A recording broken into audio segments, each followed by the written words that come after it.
Safari kama siku ya mwisho nitakaribishwa na pendo wa Mwokozi ananingojea nifikapo.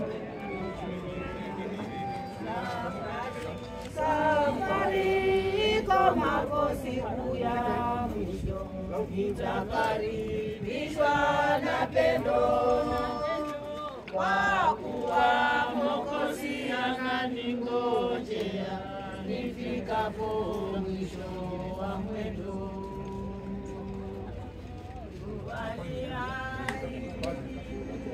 Na wakadiri sasa tutapata pumziko katika mkono wake, tukiona mashaka mengi amri yake. Roho yangu ina amani katika